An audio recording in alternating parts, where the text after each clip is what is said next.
Okay, good afternoon, ladies and gentlemen. I'm Andy, this is Dougal. We're from NRAREM Limited, a digital media production company based in Glasgow. And in the following half-hour workshop, we're going to be taking you through the key objectives and how to devise a social media campaign plan. So throughout this session, we're going to be exploring the constituent parts of a social media campaign plan. How to define your objectives, plan your strategy, run all the operations needed to implement the plan, and advice on what tactics to use during its implementation. Yeah, to get the most out of whatever project it may be in social media. So the constituent parts of the plan are, to run down a little bit more detail, defining your objectives, assembling the assets that you're going to use during the campaign, choosing and connecting your channels, scheduling your updates. We go back to the...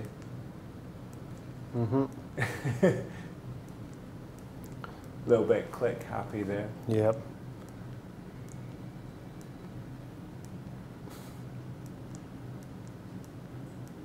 Yeah, choosing and connecting the channels that you're going to use through social media, scheduling the updates over a period of time, then you put the plan into action, you activate it and begin to engage with your audience, and you want then to stimulate conversation around the elements of your plan, which you then measure and evaluate the success of the plan over time.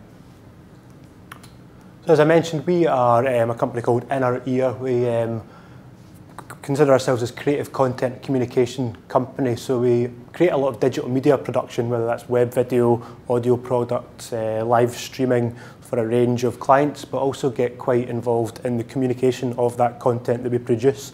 In other words, we work quite closely with our clients and different businesses to kind of strategize and create plans on how best to use the content that we create for them through social media and particularly online.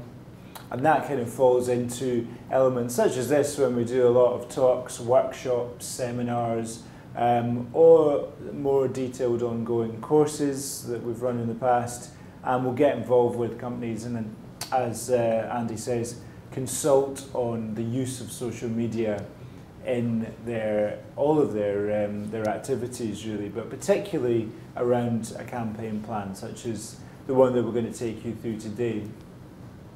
And some of our campaign planning projects include, there's one at the moment running called Sharing the Place, which you can find sharingtheplace.posterous.com, or just search for Sharing the Place, and that's about urban regeneration in creative industries in the Spears Locks area of Glasgow. We did some work with the RSAMD, now called the Royal Conservatoire of Scotland. That was to help them, essentially help sell summer school short course places for students. One ongoing campaign plan project which we're very much involved in is Radio Magnetic, which is our own internet radio station, the longest running internet radio station in the UK. It's been going for 10 years, and we kind of, through that, we create a lot of content and curate a lot of content, and are kind of constantly involved in the planning process of getting that internet radio station kind of promoted through online channels. And Walking Heads is essentially about launching a product, and that's a series of audio walking tours, and we're very involved in that because we're creating the content for Walking Heads, but we're also running the social media campaign. So the first thing that we want to consider when looking at a campaign plan is to define your objectives, what it was you want to achieve through starting out the campaign in the first place. This is really important because if you don't know why you're doing it, then you're never going to get the results that you need. And that might sound overly simplistic, but you really do have to think about exactly what you want to get out of this particular campaign. And these are some example objectives. You could be running a campaign through social media to amplify your brand and build the brand. It might be about reaching a new audience. Could be looking for future prospects or new prospects with your work. It could be looking to establish yourself as a voice of authority or a trusted kind of resource, or it could be any one of those or a combination.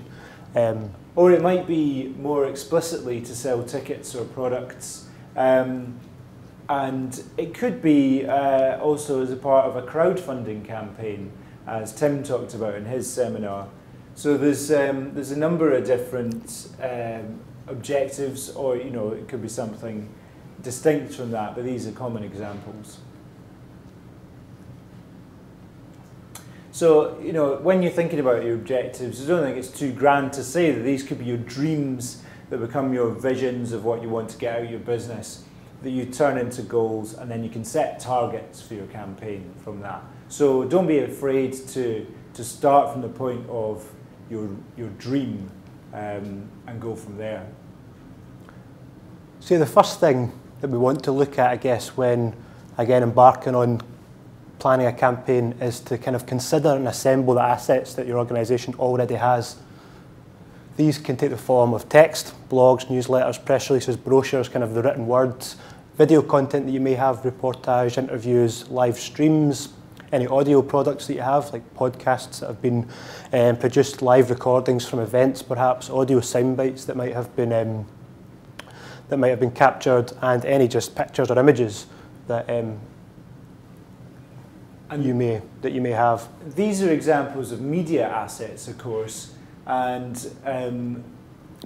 the content for these media assets comes from perhaps your overall project or company or organisation or individual assets. People are a great asset in an organisation. So say it was a theatre company, then the actors are going to be tremendous assets in terms of what you're presenting to your audience. But you could capture clips, video clips or audio recordings, take pictures, have written interviews. There are many examples. In a magazine, the journalists are some of your assets, and so on and so on.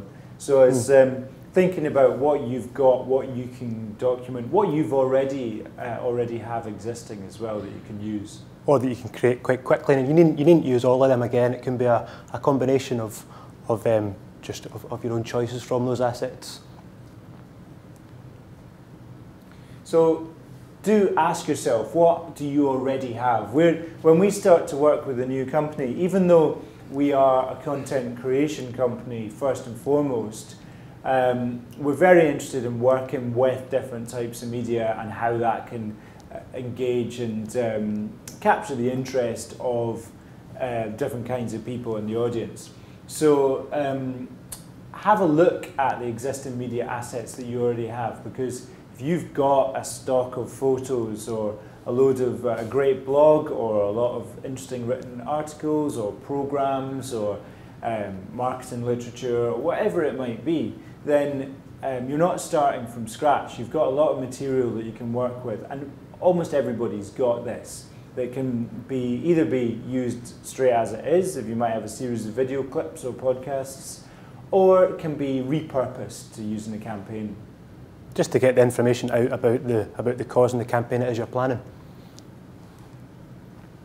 You can also, if depending on resources, it's difficult to create lots of your own content. It's also possible to curate content from platforms online which are already out there.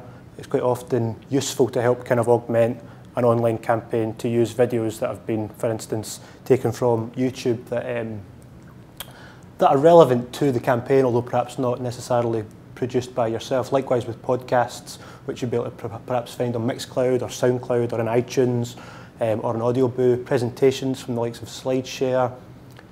As I say, video content from YouTube and Vimeo. Document content from the likes of Issue. The internet provides an incredible resource of content that people are putting online all the time, publishing every moment. So it's really a really rich resource that you can use and you can mine for other people's content. And that is there to be shared. It's, people actively want to get their content out in as many different channels as possible. And so if you create something and it ends up as part of someone else's campaign, then that's good for you, because you're getting attention to your piece of content. We share a lot of our presentations via the SlideShare platform, and you're more than welcome to use any of them in anything that you're doing. That could be good for you, and it'll certainly be good for us. And again, with one of the ongoing projects that we're involved in that I mentioned earlier on, Radio Magnetic, a lot of the content which we kind of promote and celebrate isn't directly created by us. It's stuff that we've curated, which we kind of believe in and enjoy and find entertaining and think that our usership would also find kind of value in. So we'll curate audio from the likes of Mixcloud and video from the likes of YouTube and Vimeo as part of our ongoing campaign plan with Radio Magnetic. You need to choose the channels that you're going to communicate through, and there are many. So we've got the networks. There's the three big networks at the top. The platforms here underneath. So we've got video, audio, image, presentation, live streaming, and document platforms, all a way of presenting content. We should probably point out that when we talk about social media services, we divide them into three distinct types. There's social networks, where you network and connect with people. There's platforms where you host content and then put it in front of an audience and allow them to interact with it. And there are tools which allow you to be more productive, collaborate, share, and work together. So once you've chosen your channels, you need to set up a profile in each of the channels you want to use, and then make sure that your brand is presented properly.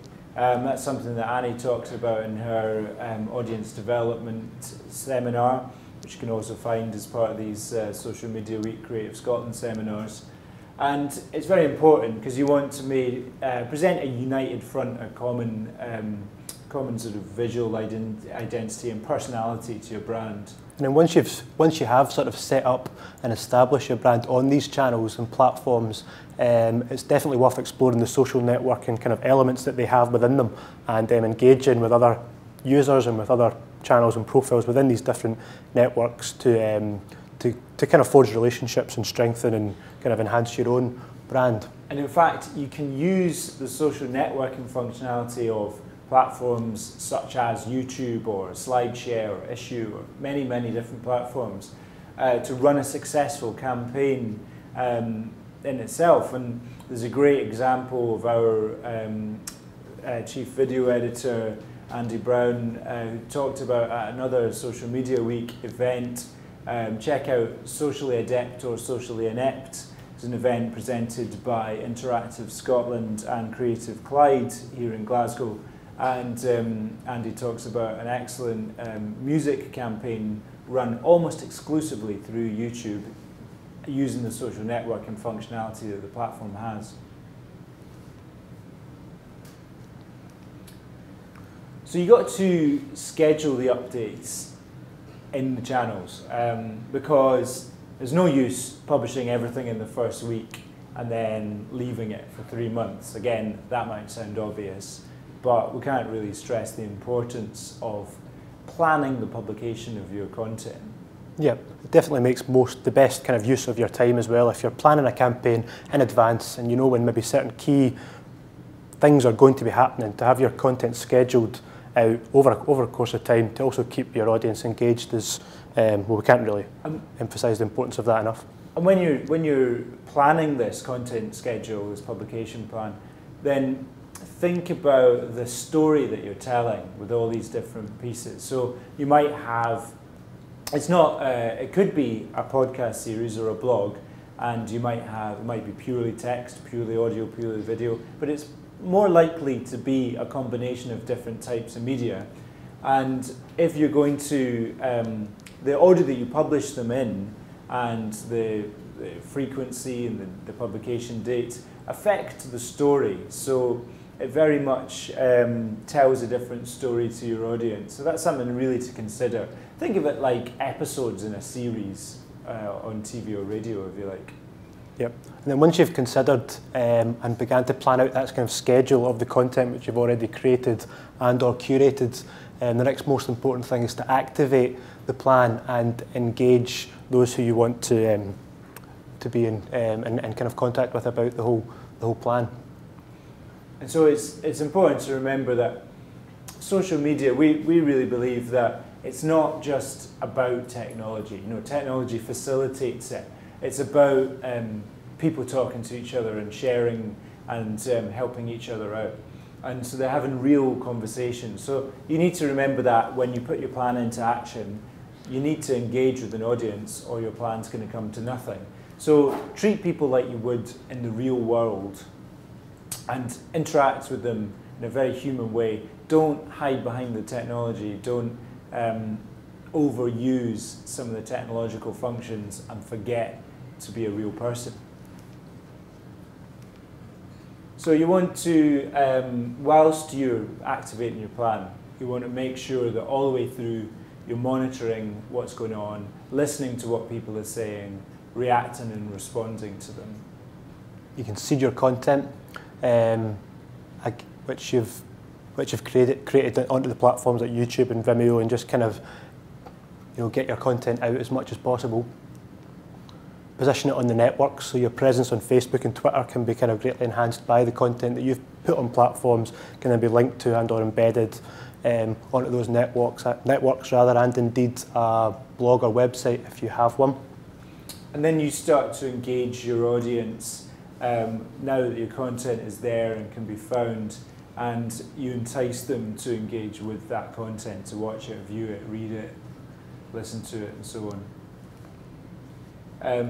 Your audience is a tremendous part of this, because as we say, without the audience there is no campaign.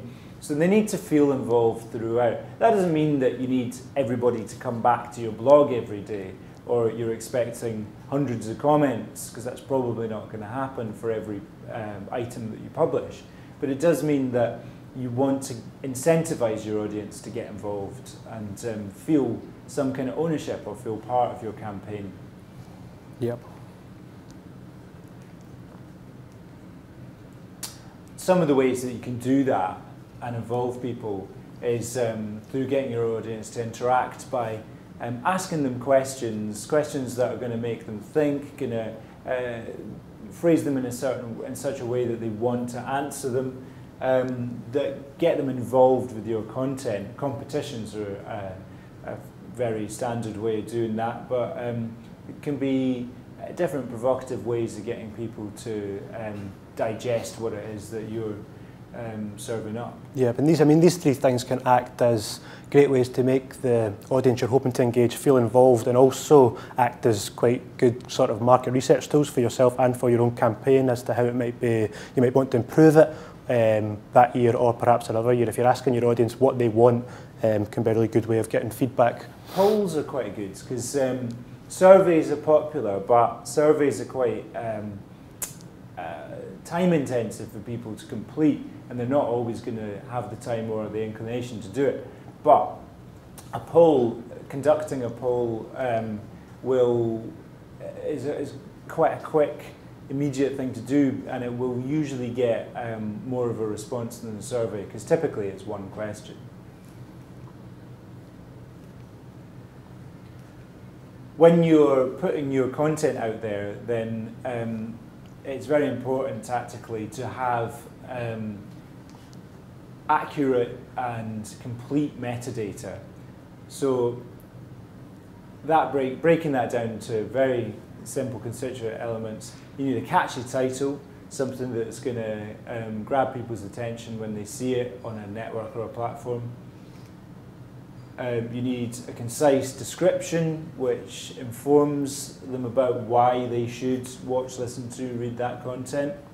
And then some tags. Tags are a great innovation of Web 2.0 and what's now social media. And it's important to include a variety of different tags. Typically we recommend, say, up to 20 that describe in one or several keywords what the content's about, and include a combination of generic tags which are broadly about the general topic of the content, specific to your field of interest, and unique or branded tags which are only about your project, and they're useful for tracking. So whether it's a blog post you've created, or a Facebook post, or a YouTube video, or a Vimeo video, or a Cloudcast and Mixcloud, just use these 3 core elements, title, description and tags, in order to basically make the content that you've created easy to find online. So if we were describing this for the sake of Social Media Week, the generic tag would be social media, the specific would be campaign planning, and the branded would be SMW GLA, which was or SMW_GLA, which was the commonly used Social Media Week tag.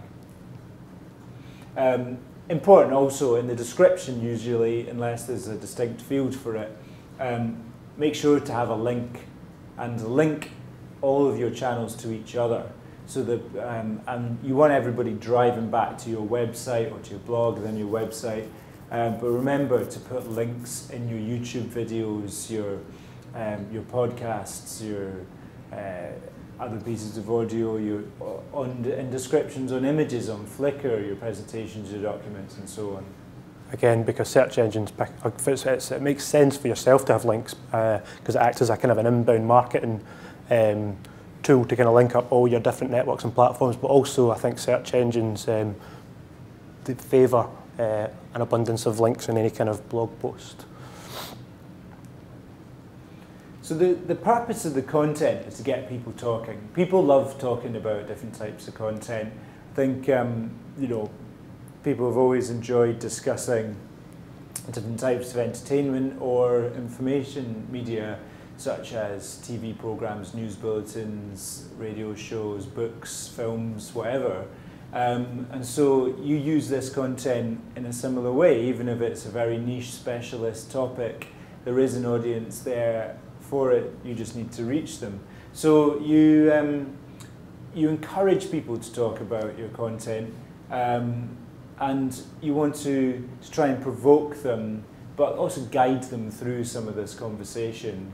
And have a look at what kind of conversations are going on, especially in social networks, and pinch the best ideas, basically.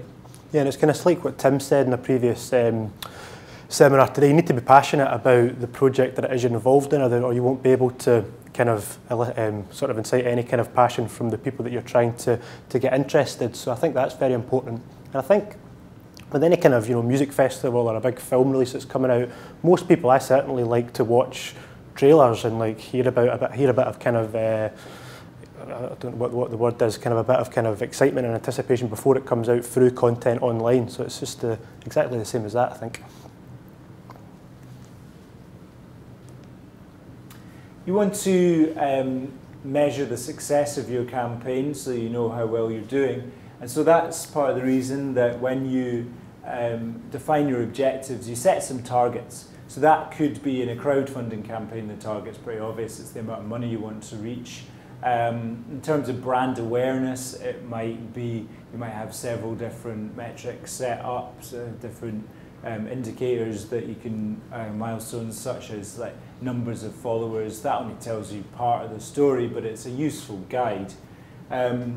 If the campaign's ongoing, such as our internet radio station, Radio Magnetic, is just continually running, but we'll create different campaigns, and so you can adjust your methods accordingly.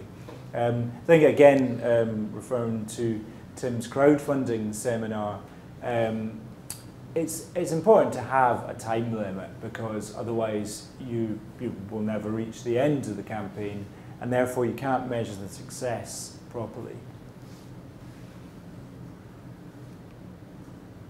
It's also important to benchmark yourself against peers. Just always keep an eye on what other people in the same kind of line or sector are doing. I mean, that's just as much to kind of what am I trying to say? Well, you don't want to always be comparing yourself to someone much better, much sort of more established or less established than you. But it's useful just to get to sort of evaluate how you're doing in the field, amongst your contemporaries. So with Radio Magnetic, we're always keeping an eye on other internet radio stations, web TV channels, online magazines, music blogs, and just looking at how they're getting on, what kind of level of interactivity they have, and swapping ideas with the ones that we get on with, and avoiding the mistakes that we see out there, and yeah, perhaps emulating some of the good ideas too. So yeah, that benchmarking is a useful exercise. And then you just want to evaluate your campaign as you go, adapt it if need be, and evolve and do things better with kind of future campaigns. And it's worth pointing out, it's as valuable to learn from your successes as it is from your failures. So bear that in mind. Don't always be mining the negative to figure out how you could do better. Celebrate the positive and think, right, what did we do? That went well. What did we do so right, and how can we do even better next time? So there are different tools that we use and that we recommend. Social mention is a good way of finding out how much brand visibility. Clout, getting a bit of flack, but it is an interesting measurement of influence on social media. Tweet reach, a very useful tool that we make a lot of use of, where you can take any expression in Twitter, be that a hashtag or a phrase or a username, and see how much reach it has amongst Twitter users.